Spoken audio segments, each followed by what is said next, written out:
السلام علیکم جی. زندگی میں بہت سے مقامات ایسے آتے ہیں جہاں پہ آپ کو اپنے الفاظ کے اوپر اور اپنے قدموں کے اوپر کنٹرول رکھ کے چلنا پڑتا ہے، اور زندگی میں میرے اوپر اس طرح کے بڑے کم مقام آئے ہیں جہاں پہ مجھے احتیاط کے ساتھ میں بولنے اور اپنی بات کو سامنے رکھنے میں دشواری پیش آتی ہو. آج انہی دنوں میں سے ایک ہے، کیونکہ جب علم کے سمندر کے سامنے آپ بیٹھے ہوتے ہیں، ان لوگوں کے سامنے جن کی ہدایت کے اوپر عمل کرنے سے آپ کو نجات ملتی ہے، آپ کو رہنمائی ملتی ہے، تو بات کرتے ہوئے بھی احساس کرنا پڑتا ہے اور احترام کا دامن جو ہے اس کو بھی اپنے ہاتھ سے چھوٹنے نہیں دینا پڑتا. تو اسی طریقے سے ہمارے پاس میں آج ایک سمندر جو ہیں علم کے وہ موجود ہیں. آج 12 ربیع الاول ہے. اس کے حوالے سے کیا اس کی اہمیت ہے، اس کی عظمت کیا ہے، اس کے بارے میں جاننے کے لیے ہمارے ساتھ میں قاری صاحب موجود ہیں. السلام علیکم سر. وعلیکم السلام. سر، ہمارے دیکھنے والوں کو تھوڑا سا گائیڈ کیجیے گا. بسم اللہ الرحمن الرحیم. وَأَمَّا بِنِعْمَةِ رَبِّكَ فَحَدِّثْ. اللہ رب العزت نے قرآن پاک کے اندر ارشاد فرمایا کہ جب تم پر کوئی نعمت فضل اللہ کی طرف سے آئے تو اس کا خوب چرچا کیا کرو. ماہ ربیع الاول کی 12 تاریخ کو اللہ رب العزت کی بارگاہ سے نبی پاک صلی اللہ علیہ وسلم کی صورت میں اللہ کا سب سے بڑا فضل، سب سے بڑی نعمت، سب سے بڑی رحمت وہ جلوہ گر ہوئی، اور سارا عالم اسلام نبی پاک صلی اللہ علیہ وسلم کی آمد پر خوشیاں منا رہا ہے. خود اللہ رب العزت کا حکم ہے کہ جب تم پر فضل کیا جائے، رحمت کی جائے، تو پھر اس فضل و رحمت پر خوشیاں منایا کرو. نبی پاک صلی اللہ علیہ وسلم سے بڑھ کر کیا رحمت ہو سکتی ہے، کیا فضل ہو سکتا ہے، جبکہ ساری رحمتیں، سارے فضل جو ہیں وہ نبی پاک صلی اللہ علیہ وسلم کے صدقے میں ہیں.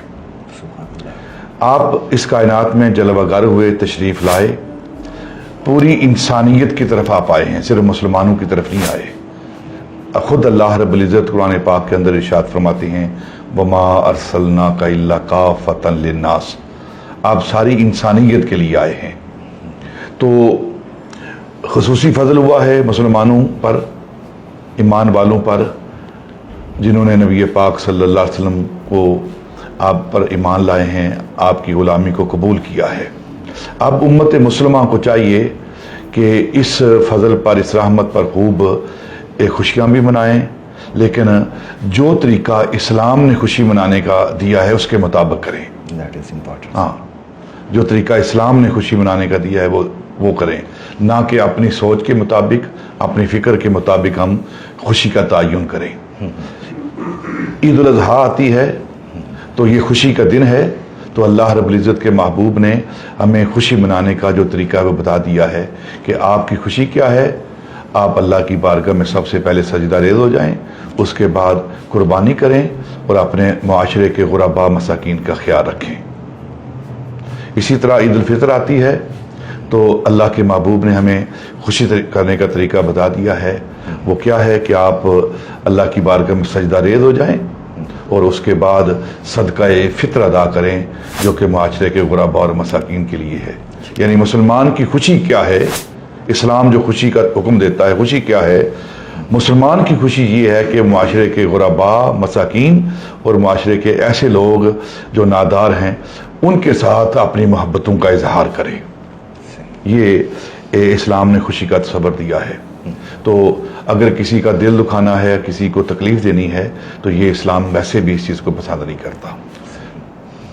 نبی پاک صلی اللہ علیہ وسلم فرمایا کہ خیر الناس من ینفع الناس. تم میں سے بہترین انسان وہ ہے جو لوگوں کو نفع دیتا ہے. یہاں الناس کا لفظ استعمال ہوا ہے، مسلمان کا لفظ استعمال نہیں ہوا کہ جو صرف مسلمانوں کو نفع دیتا ہے وہ بہترین آدمی ہے، بلکہ جو انسانیت کو نفع دیتا ہے وہ بہترین آدمی ہے. تو نبی پاک صلی اللہ علیہ وسلم، آج یہ میلاد پاک کا مہینہ ہے، ربیع الاول کا مہینہ ہے، تو نبی پاک رحمت بن کر آئے ہیں. ان کا پیغام کیا ہے کہ آپ مجھے ماننے والے ہو، میرا کلمہ پڑھنے والے ہو، میری تعلیمات پر عمل کرنے والے ہو، تو میں ساری کائنات کے لیے رحمت بن کر آیا ہوں. تو تم میری اتباع میں تم بھی سارے معاشرے کے لیے رحمت بن کر رہو. لوگوں کے ساتھ محبت والا معاملہ کرو، رافت والا معاملہ کرو، شفقت والا معاملہ کرو، ایک دوسرے کا خیال رکھو. یہ پیغام ہے میلاد پاک کا، جو بڑا پازیٹیو اور سافٹ پیغام ہے امت مسلمہ کے لیے۔ دوسری بات، خاص کر یہ جو دور گزر رہا ہے، ہر بندہ پریشان ہے، ملکی حالات ایسے ہیں، اضطراب ہے، پریشانی ہے، بے چینی ہے، تو اس کا ایک ہی حل ہے۔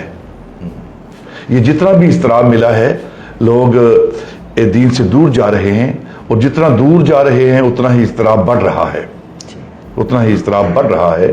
تو اس کا ایک ہی علاج ہے، وہ علاج کیا ہے؟ سچی اور سچی نبی پاک صلی اللہ علیہ وسلم کی غلامی، آپ کی تعلیمات پر عمل۔ دو جہاں میں مقصود گھر تمہیں آرام ہے، ان کا دامن تھام لو جن کا محمد نام ہے۔ سبحان اللہ، سبحان اللہ۔ سوال آپ کو پریشان کر رہے ہیں اپنے دین کے بارے میں، اگر ان کے جواب آپ لینا چاہتے ہیں اس طرح کے علم رکھنے والے لوگوں سے، تو پھر آپ کامنٹ کیجئے، وہ سوال بتائیے، شیئر کیجئے اپنے پرابلمز کو، تاکہ میں ان سے وہ سوال کر سکوں، اور اس کی آگاہی سے نہ صرف آپ کا فائدہ ہوگا، آپ کو اپنے سوالوں کے جواب ملیں گے، بلکہ بہت سے لوگ جو سوال کرنے سے ڈرتے ہیں، جو اس بارے میں سوچتے نہیں ہیں، ان کو پرابلم فیس کرنی پڑتی ہے ان کویسچنز کی وجہ سے، ان کا دین کے اوپر سے عقیدہ کمزور ہوتا ہے ان سوالوں کی وجہ سے، ان سوالوں کا جواب ملنے کے بعد میں ایمان کے اوپر ہم پورے کے پورے شامل ہو جائیں گے۔